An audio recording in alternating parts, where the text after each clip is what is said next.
మిత్రమా, ఎందుకీ నిస్సహాయత? నీవేమీ మృతి చెందలేదు మిత్రమా, నీవేమీ మృతి చెందలేదు. ఎప్పుడో నేను మరణించాను మిత్రమా. కర్ణుడు మరణించగానే నా పరాజయం నిర్ధారణ అయ్యింది.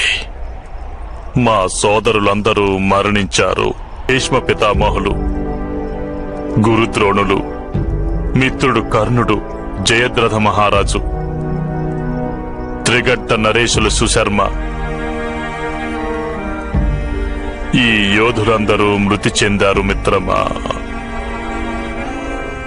అనేక అక్షౌహిణుల సైన్యం నాశనమయ్యింది.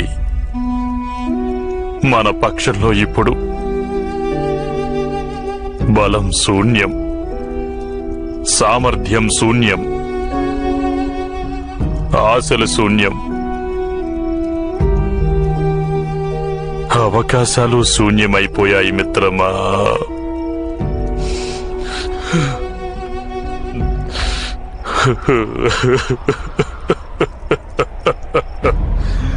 ఆ కర్ణుడు కుంతీపుత్రుడైనప్పటికీ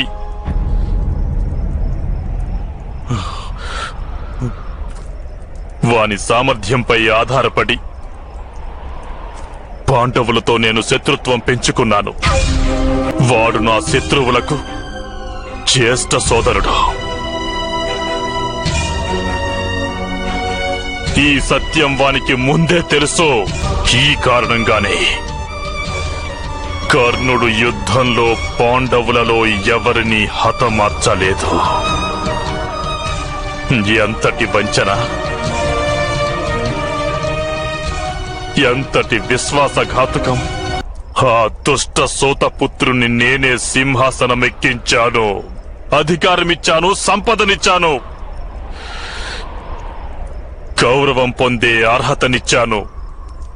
కాని వాడు చివరికి నన్ను మోసం చేశాడు.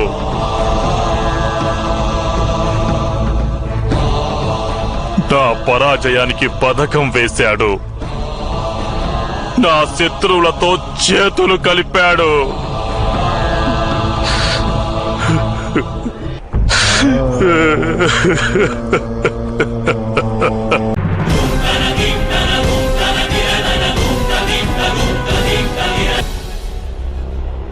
పాండవుల శిబిరానికి మీరు ఆశీస్సులందించేందుకైతే వచ్చి ఉండరు గాంధార రాజా. అభినందించాలని వచ్చాను వాసుదేవా.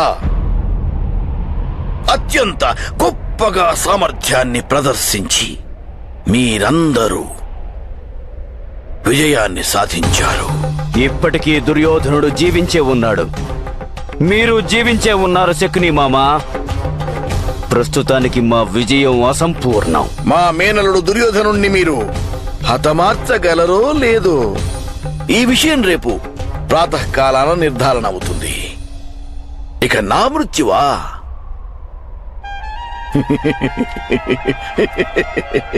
మేనలుడా వృకోధరా, నేనేమైనా మహాయోధుణ్ణా ఏమి? నన్ను హతమార్చడం వలన ఎవరికైనా పేరు ప్రతిష్టలు లభించడానికి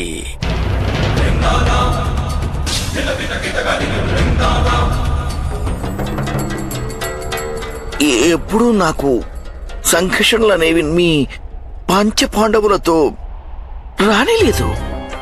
ఎప్పటికీ నాకు ప్రత్యర్థి వాసుదేవుడు ఒక్కడే. వారితోనే యుద్ధం చేయాలన్న ఆశతో నేను ఇలా వచ్చాను. కానీ మీరు మరచినట్లున్నారు శకుని మామ. ఈ యుద్ధంలో నేను ఆయుధం పట్టనని ప్రతిజ్ఞ చేశాను.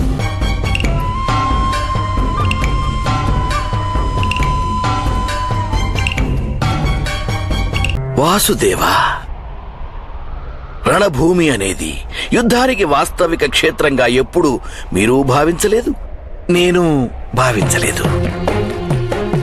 పదండి, వెళ్ళి యూతమాడుకుందాం. ఒకవేళ మీరు పరాజితులైతే మా దుర్యోధనుని విజయుడిగా ప్రకటించాలి మీరు. కాని ఒకవేళ నేను పరాజితున్నైతే దుర్యోధనుని తరపున యుధిష్ఠరుణ్ణి సమ్రాట్టుగా ఒప్పుకుంటాను. ఇతరుల జీవితాలను ద్యూతంలో పణంగా పెట్టి మీ అదృష్టాన్ని పరీక్షించుకునే స్వభావం ఇప్పటికీ మారలేదు శకునిమామ. కాని మనం పాండవులను పణంగా పెట్టవద్దు, దుర్యోధనుణ్ణి పెట్టవద్దు.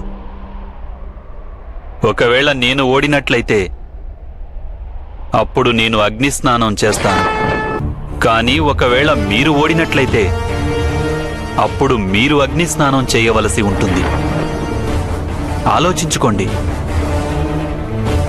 ఒకవేళ నేను మరణించినట్లయితే బహుశా పాండవుల మనోధైర్యం సడలిపోవచ్చు. అప్పుడు మీ ప్రియ దుర్యోధనుడు సమ్రాట్టు అయిపోతాడు. నేను మీ పాచికలతో ఆడేందుకు సైతమూ సిద్ధమే. వాటిని మీరు మీ ఆజ్ఞకు దాసులంటారు కదా. నాకు సమ్మతమే.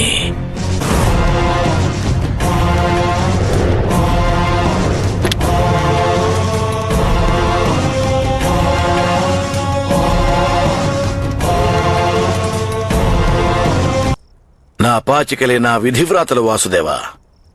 జ్ఞాపకముంచుకోండి, ఇవి నేను కోరినట్లు పడతాయి.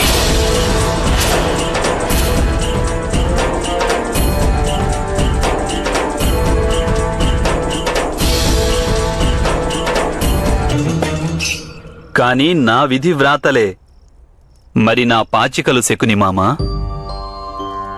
అంకెలు ఈశ్వరేచ్ఛ ప్రకారం పడతాయి. కాని పాచికలను నేను నా ఇష్టానుసారమే వేస్తాను. మీ ఉద్దేశ్యం?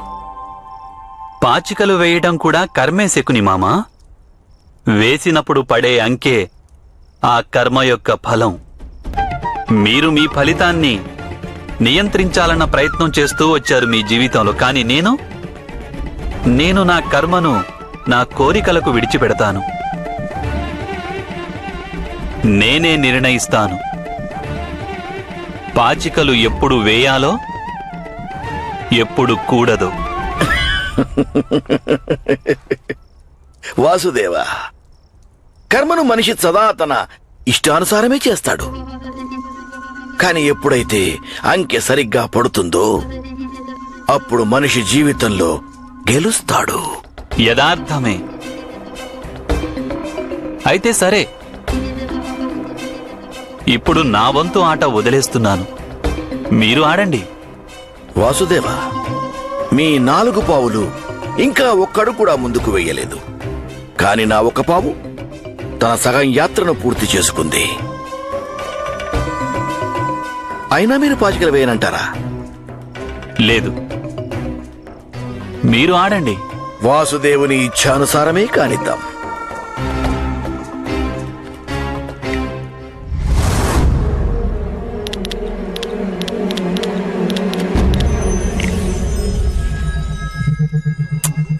పితు,